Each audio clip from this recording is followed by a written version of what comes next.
Sekjen PDIP Hasto Kristianto hari ini hadapi sidang putusan. Hasto sebelumnya dituntut hukuman 7 tahun penjara. Sidang tuntutan atau vonis Hasto pada hari ini berlangsung di Pengadilan Tipikor Jakarta. Rencananya sidang akan digelar pada pukul 13.30 pada siang ini. Dan pada sidang sebelumnya, jaksa meyakini Hasto bersalah karena telah merintangi penyidikan dan menyuap mantan komisioner KPU Wahyu Setiawan terkait dengan pengurusan penetapan PAW Harun Masiku.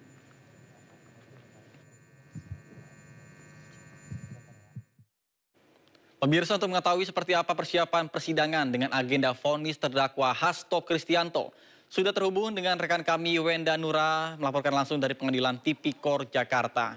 Baik, selamat siang Wenda. Seperti apa situasi persidangan putusan dari terdakwa Hasto Kristianto pada siang ini? Silakan. Ya, selamat siang Neta dan juga pemirsa. Saat ini saya sedang berada tepatnya di depan ataupun di kawasan di area Pengadilan Negeri Tipikor Jakarta Pusat. Dan meskipun sidang vonis dari Sekjen PDIP Hasto Kristianto dari perkara dugaan suap dan perintangan penyidikan ini baru akan dimulai sekitar pukul 13.30 siang hari nanti.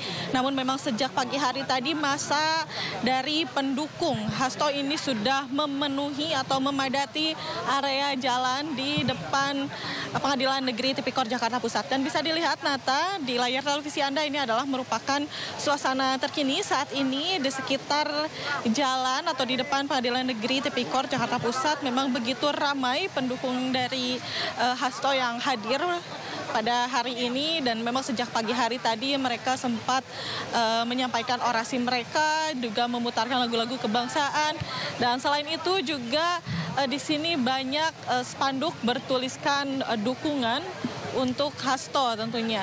Dan karena memang masa yang hadir pada hari ini untuk mendukung Hasto, tentunya pengamanan di sekitar Pengadilan Negeri Tipikor pun saat ini diperketat, yakni pengamanan saat ini juga aparat kepolisian sudah berjaga sejak pagi hari tadi, dan ada sebanyak lebih dari 1.600 personil aparat kepolisian yang dikerahkan untuk mengamankan persidangan pada siang hari ini, baik di area depan Pengadilan Negeri Tipikor ataupun di halaman dan juga di dalam ruang sidangnya. Dan perlu kami sampaikan juga Nata dan juga pemirsa bahwa di ruang sidang pun pada hari ini tentunya masa yang bisa masuk ini dibatasi, hanya bisa masuk 70 orang, dan 70 orang itu pun terbagi lagi 40 orang untuk media dan 30 orang untuk masa pendukung.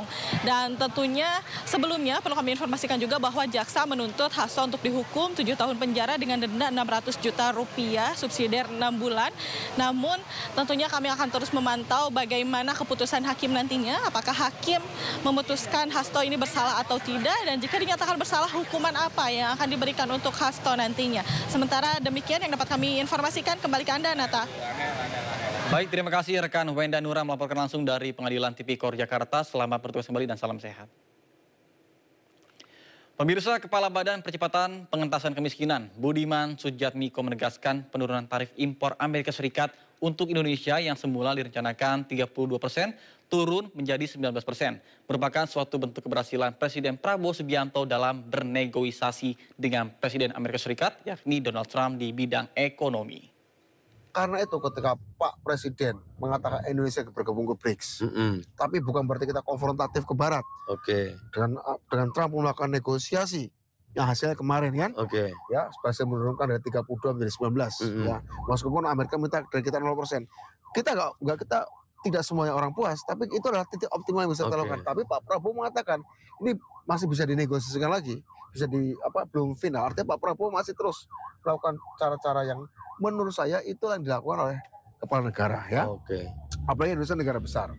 Apapun yang terjadi pada Indonesia akan berdampak, dan apa yang terjadi pada dunia akan dampaknya dalam jumlah masif juga, dalam jumlah yang banyak untuk rakyat Indonesia, jumlahnya 280 juta ini. Nah, artinya kunjungan keluar negeri bukan jalan-jalan. Saya kira Pak Prabowo juga secara personal bukan tipe orang yang gumunan dengan luar negeri, bukan tipe orang yang mumpung jadi presiden jalan-jalan luar negeri. Pak Prabowo masa remajanya banyak di luar negeri, saya kira bukan tipe orang yang aji mumpung pengen jalan-jalan luar negeri, enggak juga. Menurut saya justru lebih banyak pusingnya karena ketika Pak Prabowo melakukan kunjungan luar negeri, politik internasional, ekonomi internasional, keamanan internasional sedang ada dalam titik rendah hari ini. Artinya ke sana pasti lebih baik kepusingan, tapi kan harus kepentingan bangsa kan tetap harus dijaga. Betul. Harus dinegosiasikan sehingga ketika ada perubahan di konstelasi ekonomi, politik maupun keamanan dunia, Indonesia setidaknya diajak ngomong. Indonesia setidaknya bisa datang dan kemudian ide-ide bisa ikut membentuk pembentukan tatanan dunia baru, katakanlah begitu.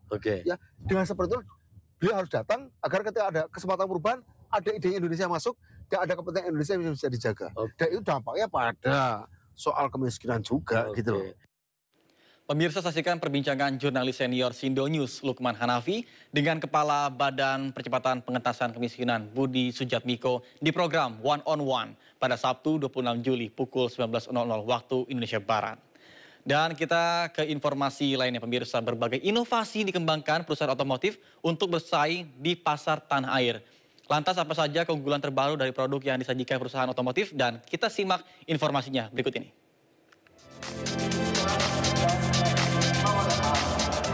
Pameran otomotif bergengsi tahunan Gias kembali diselenggarakan. Mitsubishi Fuso secara resmi membuka booth-nya yang berada di Hall 1 dengan mengusung tagline andalan bisnis sejati.